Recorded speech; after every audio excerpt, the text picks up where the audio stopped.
And it says, serving with integrity. Serving with integrity. In 1987, I graduated from Ricks Institute in Virginia. That was a Buddhist school. A few years before our graduation, there was a program for the senior class. And there was a missionary by the name of Mrs. Seaberry. She said to the class, when you leave here, never miss the opportunity to serve. When I graduated from college and I started to work, and I was approached by many to go to my county to serve as senator, that was the first thing that came to my mind. Because it was the first time that a female was going to venture in such a role. And I remember what Mrs. Seaberry said, that I should never miss the opportunity to serve. And I never missed that opportunity. But while going down the road, I have gotten to realize the difference between being a servant and just being a leader. And there are a lot of situations in our country today that requires a servant. And I would say somebody who is a servant is a person who has a heart that cares. Because having a heart that cares is more important than having a title. Most people in our country today rather follow a leader with a heart than a leader with a title. That brings me also to a small story that I watched, where there was a man who was a leader, and he had to go to speak to this event. When he got there, everything was ready. The securities were ready, the driver was ready, the car was ready. The way he even entered the hall to go speak was through special mediums. And the courtesy was different. He ate as many times he wanted to eat. He got everything he needed and the kind of respect. When he wasn't a leader anymore and he went there, then he saw the different treatment between when he was a leader and when he was not.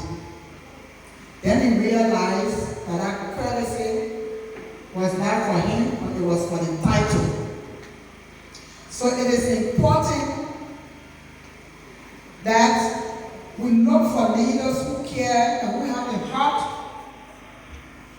to make that difference, because when you're gone, the title remains for other people. But when you're a leader with a heart, your legacy remains, because then you have done a lot for many people. And that comes with a lot of responsibilities. And one thing I want to point out that is troubling is having leaders who will discriminate. Leaders will have to discriminate. We suffer that today in our country, where there's discrimination because there are people who are not affiliated with the right people, with the right institution, even though there are people who qualify to do certain things, but they are discriminated against because of the mindset of leaders that we have. Just before I won as the senator for Grand Bassa County, there was a serious storm that broke down many homes. And I decided to help, and I said I wanted names of all of the widows. And they brought the names of widows, and there was a widow who had 5 children. Her entire house broke down, and I decided to help. So we filled up the pickup with all of the materials and took it to the community. The entire community was angry that the materials were coming from me. And I wanted to know why. And they said to me, this is the lady who told the lead to insult you every day during your campaign. She said the worst things about you, we can't allow you to do what you're doing. And I said to them, the fact that I won, I'm a senator for everyone, including her. There's no need to ask what she did or what she didn't do, because leaders do not discriminate. And that's something that we should be mindful of, especially as we have aspiration for leadership. And it starts with student leadership. And those are things that I want you to take note of today. Also, serving with integrity is to stand up for what you feel is right, even if you know that no one is standing with you. In our country, the biggest excuse for everyone is that I can't do it differently because it's business as usual. Everybody is doing the same thing. So when they employ someone in a ministry, and everybody in that ministry is sleepy, you are tempted to do the same thing, and you will do it because you feel that everybody is doing the same thing. So you're not going to get the recognition that you need. When I went to the Liberian Senate, during my induction, I listened to all of the senators right after my induction during a debate. And the debate was so tense. They were speaking all these political terms and making reference to the rules and to the Constitution. And I got a little nervous and I said, what am I doing here? And I said to myself, to fit in and to fit in at another level, I will try to do everything that is right as a senator. When I started to do everything that was right, then there were senators who thought about doing the right things, but they didn't have the courage to start. And when they saw that courage, they decided to follow. And that's how we formed a group of black called the Senators for Constitutional Justice. I became the chair and Senator Committee. We said became the co-chair. With other people joining, we have been able to stand for the right reasons for the people of Liberia. So everything you hear about us is because we had the courage to stand for the right reasons, and we continue to stand for the right reasons. So as a student government, you should make sure that you're standing for what is right, especially for the leader who's the president, and I think she's a female. Even if you have to stand alone, do the right thing, even if nobody is watching. Just know that you have to do the right thing. And just to encourage you, you all can be leaders today in your different schools, and you can become national leaders tomorrow. If you follow the pieces of advice and the trend that you need to follow, you only have to believe in yourself. Believing in yourself is the secret to success. You have to believe in yourself to have self-confidence. Because I believe in myself, I can walk through any aisle. I can approach any group. I can say what I want to say because I always know that I'm on the right track. So you have to believe in yourself. Focus on your education. Go to school. It's important. It's important to read a lot. Most of our young people today don't read. They watch more African movies. They spend more time on Facebook. social media is very educational. It's not just Facebook. I will stand here, I go through the internet and I educate myself for a few hours every day. You can do research, you can do a lot on social media, by using the internet, and not just Facebook. It's important to watch meaningful programs.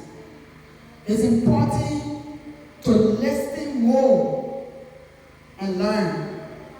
Listen more and learn. Our young people, majority of them have become very aggressive. They have become very argumentative. They are the leaders when it comes to political activities. They are the leaders when it comes to being combative with political issues. They sometimes fight, they sometimes get hurt, and they do that for leaders who should be ensuring that they do the right thing. And to know that having integrity is important. And there's one thing that I'm focusing on during these elections, which I'm about to launch in Grand Bassa County on the 4th of March. And my thing is peace and unity amongst the youth. We come a long way as a country. We had a very serious, devastating war that affected the country. Today, we see the new world that comes with discrimination, that's coming with animosity, that's coming with hatred. And our young children need to pay more attention to that. In our campaign, we want to tell our young people that it's okay to participate in politics. It's okay to be in a party. It's okay to take a side. It's okay to disagree, but at the end of the day, it's more important for you to show love to one another, hug and respect one another. It is an initiative in Grand Bassa County, and during the elections, we want to see young people from CDC, from Unity Party, from ANC, from Liberty Party, hugging, eating together, and having a good time after the campaigns, and start attacking one another and fighting. Because when you do that, you're being destructive to your own future. Because leaders who you fight for, at the end of the day, they enter the room and they are best of friends and they make decisions together in their own interests. So we have to be very mindful. And to close, I want to say to you that knowledge will give you the power. And that's why you are in school, and that's why I just encourage you with all of what I listed. But character will give you respect, which is important for your growth. And I want to say that there is nothing impossible if you get up and work for it. We have gotten up to work, especially in a male-dominant political field, and because we've worked hard, we've been able to reach this far, and we continue to lift other women. And to succeed as a student government, you have to identify your goals and focus more on your goals and not your obstacles. And student government is where you practice to be national leaders. Whatever you do, you have to be transparent. You have to be accountable. Even if you are managing $10 liberty, because that is the practice that you want to take with you tomorrow when you leave this level. And that is the practice that is needed most to change this country, because we are looking for people who understand how to be transparent and accountable, and who knows the importance of serving with integrity. Thank you.